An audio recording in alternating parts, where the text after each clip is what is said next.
these magical experiences that you can't explain. Like you suddenly know something, or you have this creative idea that comes out of nowhere, or even mystical things happen. There's all this magic around it, and when it touches you personally, I think it calls you really to go out there and find out, what's happening on a deeper level in the world. And for me, that's what ignited this journey that led me to explore intuition, and ultimately led me to this idea that intuition is so much more than just the personal. It's something that really does apply to the collective, and is so important, I think, at this moment in time for the future of humanity, for us to get in touch with our untapped potential, our limitless mind. And it really is those sort of calling cards, or that part of ourself that is bigger and greater than this reality. This is such a great time to be having this conversation about intuition, because more people really need to understand what it is and what it can do in our life. I'm an artist, so I think I naturally used my intuition a lot as a creative person, as a writer and an artist. So I think that sort of creative aspect came naturally for me as a young child. But sort of the most powerful experiences with intuition with me came through sort of growing up in a haunted house. So I had all of these experiences around me as a child that showed me that impossible things were possible. Doors could close themselves. There were sounds where there should be no sounds, and voices where there was no one. And this really, forced me to reconcile my understanding with reality with something deeper. So eventually I realized it wasn't the house that was haunted, it was me, because as anyone who lives with me will attest, things happen. And so for me, really understanding that, we live in this sort of magical, deep reality that touches us on a lot of different levels is really powerful. Yeah, so I did a lot of exploration and seeking when I was young, because I needed to understand what was happening around me, and I think I have energetically, I have the right kind of energy that allows physical stuff to happen around me a lot. So yes, it was definitely connected to my intuition, because I would notice it would be things I was thinking or things I was doing it was very meaningful. It wasn't random. It was stuff that was connected to sort of my spiritual journey and my inner connection.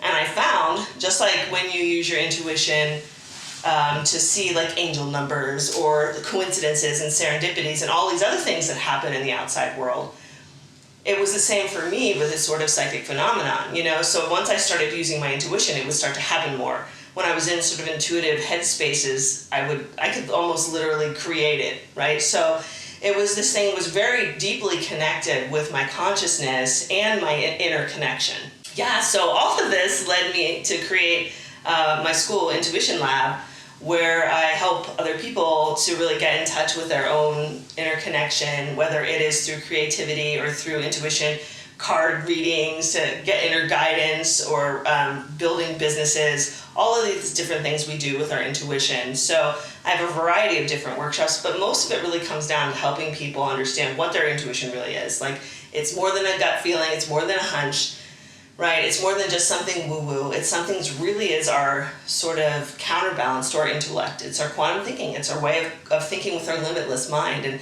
my sort of passion in life is to help to teach people how to do that and recognize that it's actually real. I was so thrilled to be, both of my last books, Radical Intuition and the Illumination Code, were both featured in the Journal of Emergence. And I love the work that you all are doing, and I love Sedona, and I love all of the energy that it represents with sort of transcending this human sort of limitations of our three-dimensional reality and exploring what's out there. So it's a real honor to be part of it, and I was really excited to come here and talk about all this stuff with you guys too. Yeah, so we live in this world, this three-dimensional reality, that we're ups and downs and like things that appear solid, right? And we use our intellectual, rational, logical mind to navigate that world. We see what's in front of us, around us, and what we can perceive. So it's really great that we've gotten really smart and developed our thinking, regular thinking minds, to really do great things in this world. But we haven't realized or sort of forgotten about this other part of our mind, this sort of intuitive, creative, imaginative part of our mind that is so much more than just the arts, right? It gets sort of pigeonholed in, it's just our creative side. But the creative side is just the tip of the iceberg. Because in that side of our mind, it really is this connection to this interconnecting quantum field that unites all people and all things and all places and time. So when we start to learn to connect with this mind, one of the things I love, and I open the book with this, is that we have access to the part of us that knows everything. So with our limited thinking mind, we only know what's right around us locally. But with our quantum mind, we have access to the non-local field that connects all things, sort of like the internet that connects all beings and all things and all places and time. And we have access to that through our intuition. So knowing this, when we start to connect with our quantum thinking mind, we're able to tap into this much greater reserve of information. So it's actually a better form of thinking when we actually learn how to do it, because we can access so much more data, sort of like tapping into the internet and dialing up anything. We have access with that kind of thinking with our quantum mind. We're actually all using it, really, and we don't even know it. In many ways, it is part of our natural thinking, but I think we're not conscious of it, and we don't develop it enough to trust it, is one of those things. So, for example, there's these little synchronicities happen all the time. Like someone will call you on the phone and you'll happen to pick up your phone at the same time they call, right? So this is a really simple example of how the part of you that knows everything pings the part of your friend that knows everything through this sort of interconnected field of energy and information. And we know that field's there now. This has been talked about since the Bhagavad Gita, since thousands of years ago. We've talked about the field and the knower, and this is ancient wisdom. And now finally science, in this last century, so recent, science is proving this and saying this is actually scientifically real, what they've been saying for 3,000 years. So this quantum field exists. We know that we live in a sea of energy and information that connects all things. There's not really any space or time between us. It's all an illusion. So this part of us that knows everything can ping back and forth to like anyone, anywhere.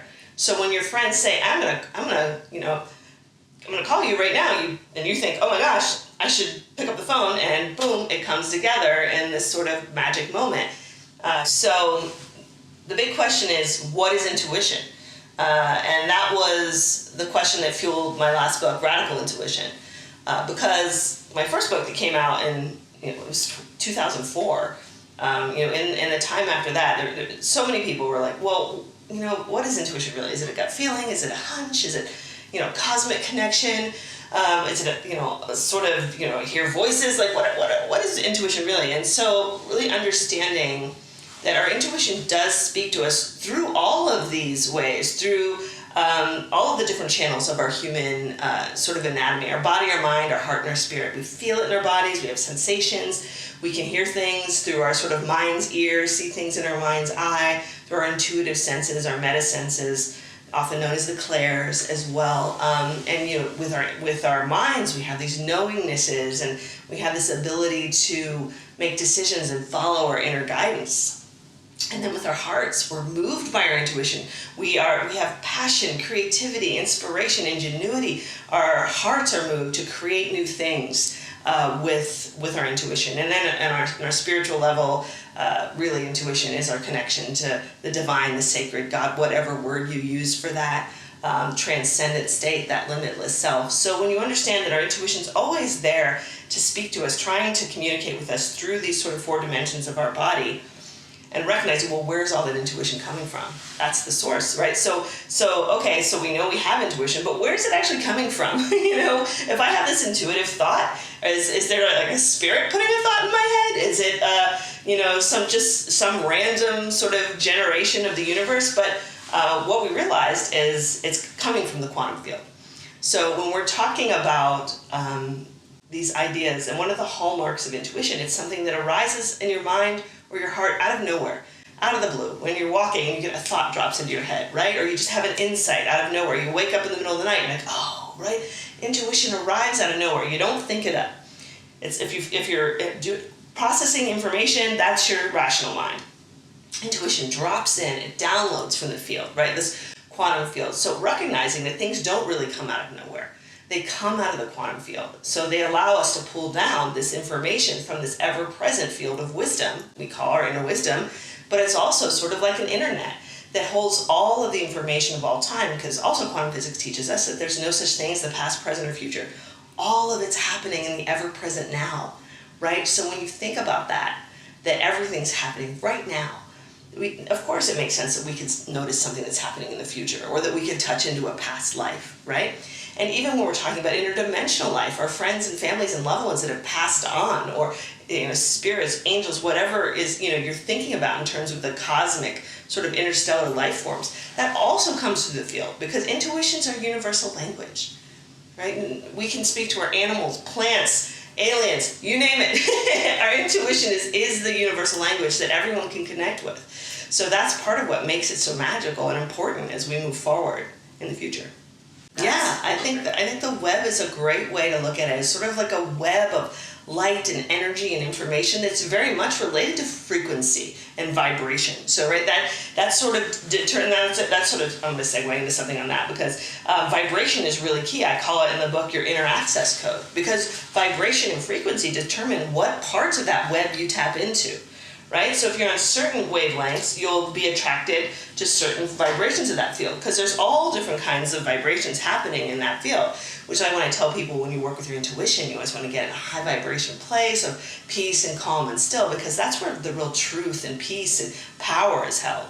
Right? So it's really important that we maintain our own inner energy, because that correlates to where we get that energy from the field.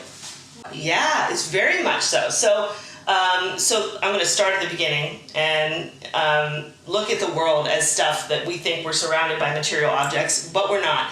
All of this stuff, as we know, is now really not just energy. We knew with Einstein E equals mc squared that matter and energy are really just two different states of the same thing. But even beyond that, now that we realize that when you break down the matter and the sort of molecules and the atoms and the particles, and you get down to what's in between, we found that it's mostly empty space. But that space isn't empty. That space is full of the quantum field and all of the energy and information that's passing through. And ultimately, that is built of information.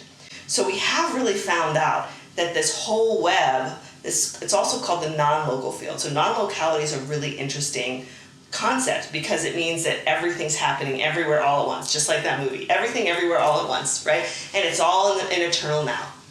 So recognizing this, and that physical reality is sort of just something we've been accustomed to live with, sort of conditioned to, but our body isn't actually a physical body, it's a field. Right? So the quantum field is a non-local field. It's everywhere, all at once, connecting all people, but our bodies are local fields. So if we look at keeping this sort of internet analogy going, we can look at the quantum field as sort of the internet, and sort of our bodies as sort of the local hard drive, or your local computer or local device. It's this field of energy that holds all of your memories that you hold as your own, your personal experiences, your feelings, your thoughts, your emotions. So you live in this sort of creation of varying biofields that are around you that interact with the quantum field. And this is all on the sort of energetic level beneath what we perceive as physical reality. So things like the aura, your chakras, all of the sort of energetic dynamics that are going on with your body are really powerful and are constantly in connection with that field. So that's why when we walk into a room and we sort of sense each other's energy, right? Like, oh yeah, like I totally connect with this person. They're great. Or like you'll walk into a room and two people might have been fighting and something's off, right? Like you feel that energy, right? Because it's stored there around them. And it also makes things like psychometry possible, like touching things that people have held. There's so much interesting stuff around our bodies and the fields around them.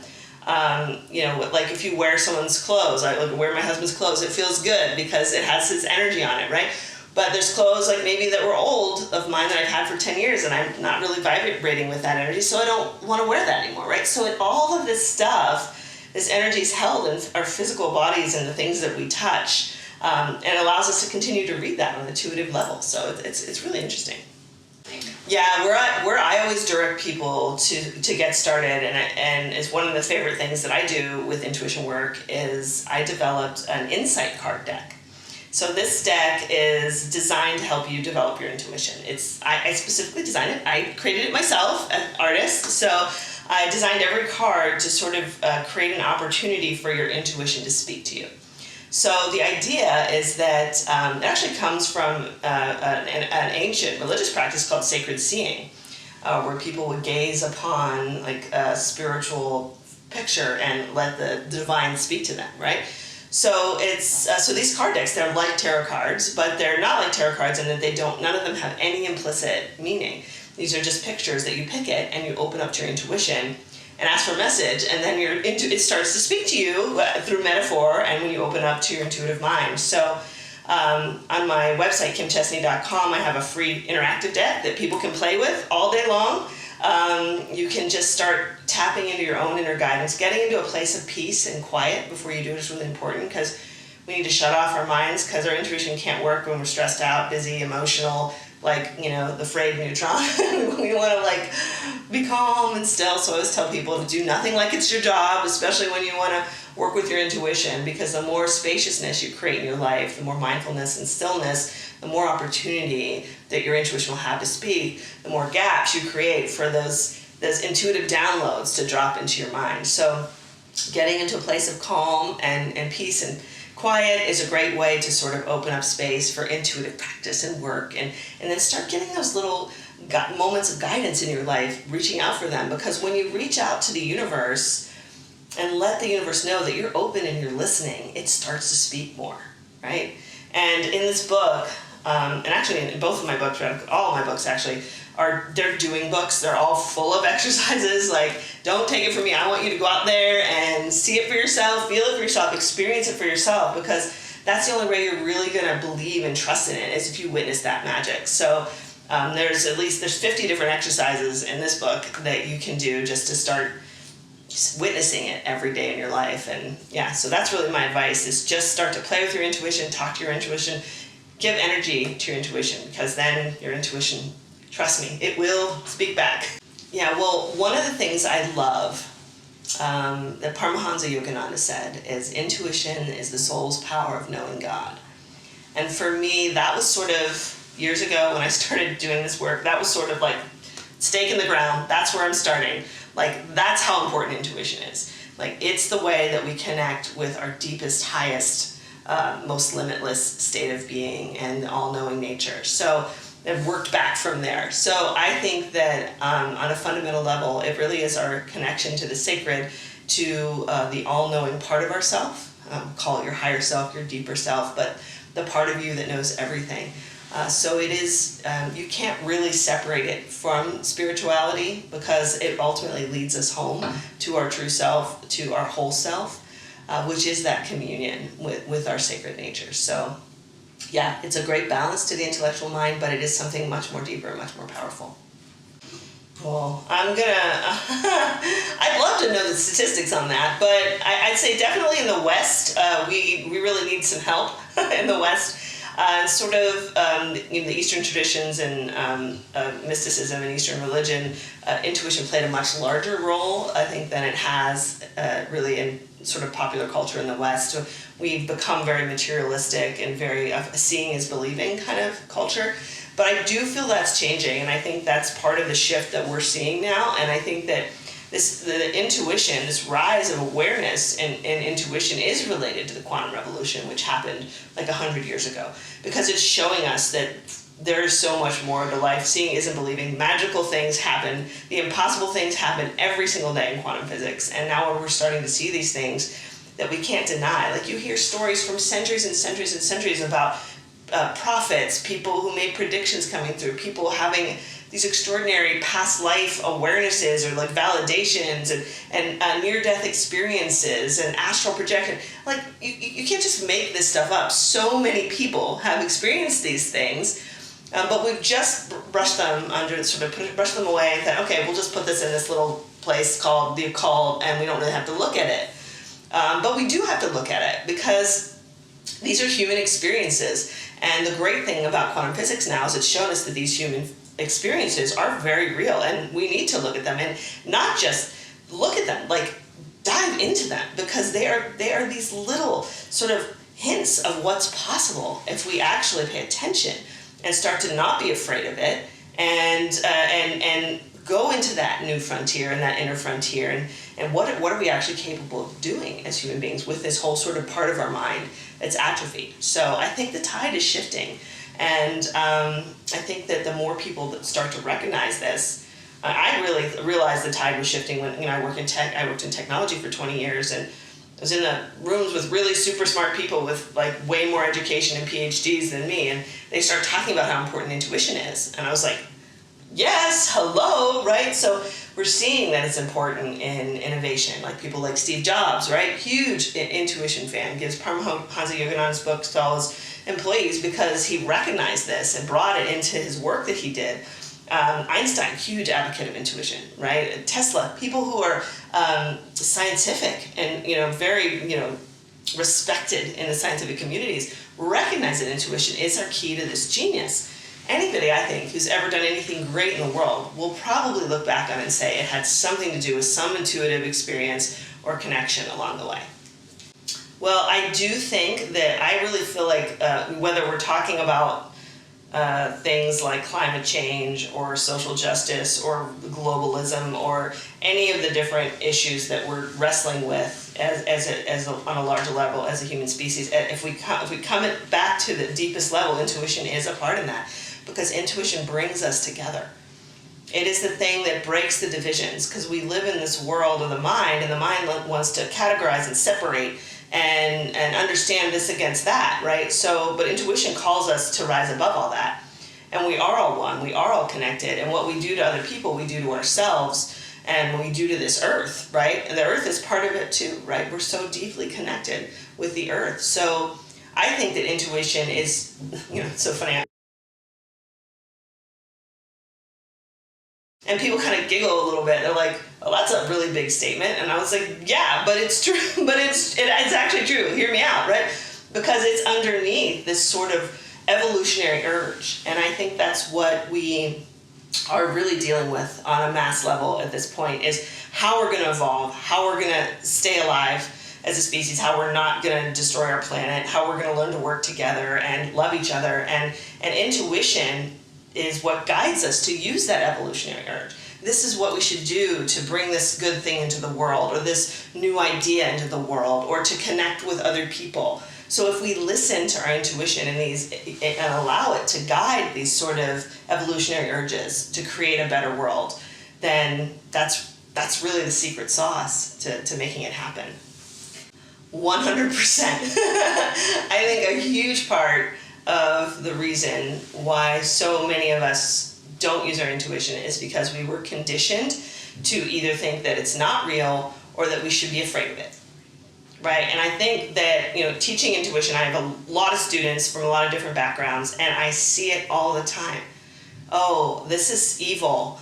This is against Jesus and stuff, which is not true at all. I know you go and you look at any of the world religions and you can see that intuition is a beautiful thing. Intuition is your best friend. Intuition wants all of the good things in the world for us. So I really feel like there, on some level, the powers that be, at some point throughout history realize that intuition is dangerous for control, right? Because we need to be controlled. So so let's create a disinformation campaign about intuition. You better be afraid of it. You're going to get possessed by Satan if you use your intuition. Or it's not real. It's only for like people who've lost their minds, or maybe those women like intuition, but we don't listen to them anyway, right? So there's this whole sort of stigma that became attached with intuition, and I've been fighting against it a lot over the past 30 years. And it's definitely better now than it was before, but even in our lifetime, this is commonplace thinking. And I have women that come in here in my school on many occasions, and my husband doesn't want me to do this because I should be afraid of it, or because and you just see this kind of thing happening again and again, and it really feels like oppression in a lot of ways. And so that's one of the reasons why I'm so passionate about intuition, is because I really want all people to recognize that it is our connection to our personal power and what we do, right? And yes, and we have been taught all these things about intuition that are wrong. They're so wrong, and they're exact opposite of what intuition is. So just give it a chance and open up to it, and you'll be really surprised at how it changes your life. Yeah, I just feel like, there weren't a lot of resources back then, I think, when I was young. And my mom was open to it. Like, she acknowledged it. My dad was kind of like the guy who brings the gun to a ghost fight, so he was like, I'll get him. But my mom was like, yeah, this is scary and real, but she didn't know what to do with it either, and there was no internet. I couldn't look things up or find an online community, so it was very isolating growing up with this kind of stuff. I think a lot of people felt that, because I do feel like intuitive experiences probably have happened to most of us, but most of us don't talk about it, right? So one of the reasons I wrote my very first book, The Psychic Workshop, was specifically for that purpose, as I wanted to reach all those people back then. And again, the internet was like in its very early stages. I was like, hey, if this happened to you, this is what's going on, right? If you've had these experiences and you don't understand, it's okay, right? This is normal. And even when my first book came out back then, people were like, in tech were still looking at me like The Office, like what is that crazy thing she's writing about? Intuition, psychic stuff? Can she read my mind? It was like, it was rough. I'm not gonna lie, it was rough, but it's definitely gotten a lot better, and I've seen such a huge shift just in 20 years. So I love that that's the momentum moving forward, and I think that this is just the beginning. I think 20 years from now, we're gonna be amazed looking at things like artificial intelligence, quantum computing, all of this stuff. Intuition is gonna have a role in, and it's gonna be a really big and interesting conversation. So sort of the takeaway from all this conversation about intuition, I just want to encourage people to not be afraid of it. I think that's one of my biggest messages, is it's not something to be afraid of. If you enter into this and understand what's going on and come to it from a high-minded place, you're never safer than when you're in the loving embrace of your intuition. And really, when you do that, it really gives you the greatest gift, which is a reconnection to the magic and wonder of life. And that is something that is sorely missing from our reality.